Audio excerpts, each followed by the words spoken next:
Hi there. My name's Blaine. Most of the people in my life just call me Dad. I'm a firefighter, welder, business owner, a teacher, published author, and most importantly right now, a home bar enthusiast.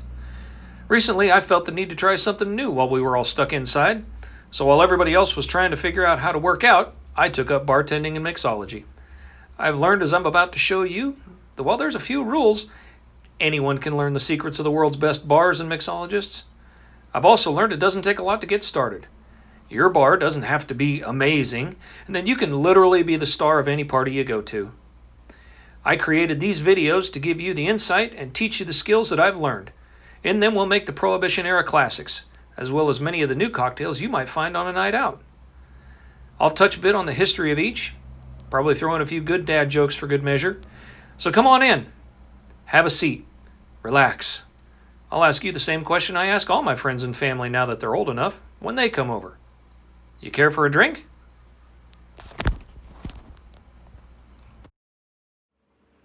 Two Irishmen are sitting in a pub when one asks the other, "Hey, Sean, do you know why there's no leprechaun children?"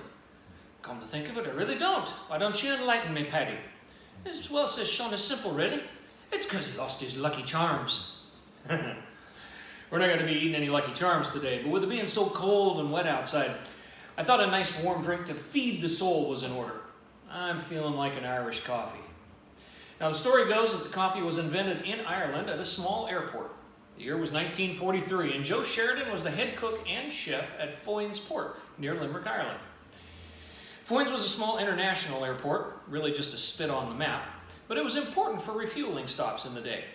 And since it's 1943 and there's not a lot of air travel, most of the clientele was either Hollywood elite, political fat cats, the wealthy, or other dignitaries. During the winter of 43, plane takes off and, due to weather, had to return back to Foynes Port.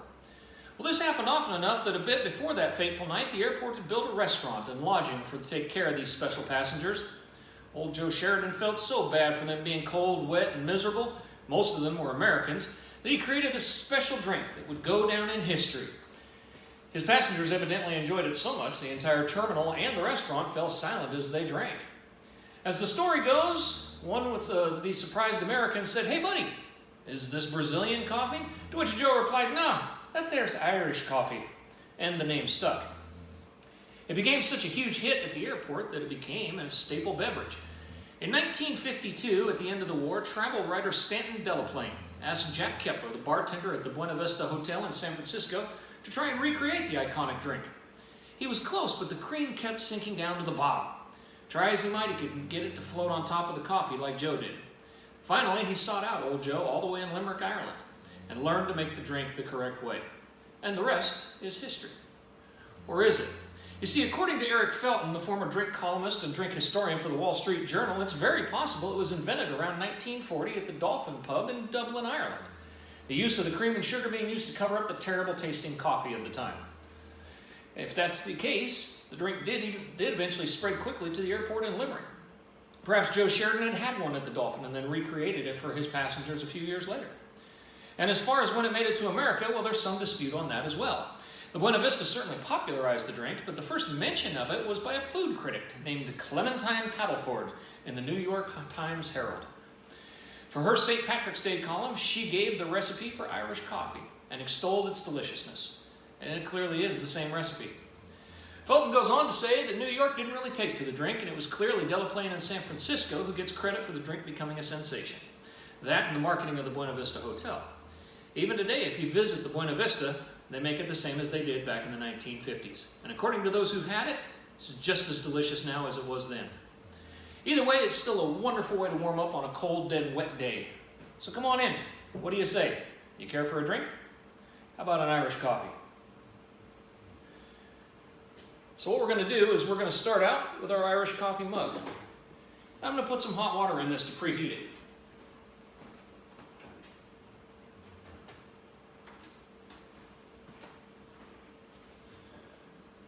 Just get that nice and hot.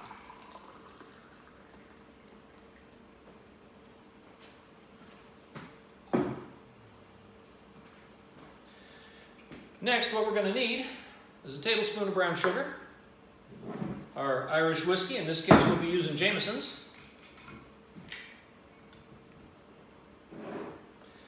a small cup, and some heavy whipping cream. Now that this is nice and warm, I'm going to go ahead and dump the water out. I'm going to put in my brown sugar. And then I'm going to fill it with coffee. Now the reason I want to add the coffee first is because sugar doesn't dissolve well in alcohol. I'll leave a little bit of room, so we'll go about to there. And we'll give it a little stir. Get that sugar all nice and mixed up. Add 1.5 ounces of Irish whiskey. And we'll kind of stir that in a little bit. And then what I need to do is I need to take a small amount of whipping cream, probably just a couple tablespoons, and I'm just going to put it in my little cup here. Now I can whip this with a fork, I can whip it with a wire whisk, but I'm going to let technology do the hard work, and I'm going to use one of these little aerating whippers.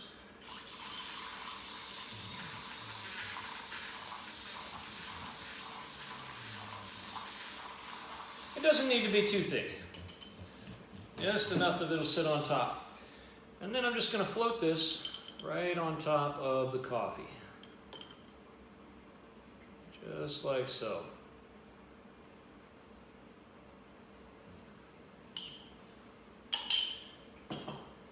And there you have it, the Irish coffee. Well, that's last call. Thanks for stopping by. If you like this video, go ahead and give it a like down below. Feel free to leave a comment as well. You never know, I might feature your drink next. While you're at it, why don't you go ahead and subscribe? That way you'll know when I've got new content out. You know, each of these videos takes me between 2 and 4 hours to shoot and edit. Couple that with the cost of the booze and the ingredients, it's a good size investment for me. I'd really appreciate it if you're so inclined, and if you would help me cover the cost of my time and ingredients, you can do so by heading over to my Patreon page at patreon.com/drinkswithdad. There you'll find additional footage, contents, a monthly newsletter. There's a lot more than that. You'll also be able to help support me keep creating these videos.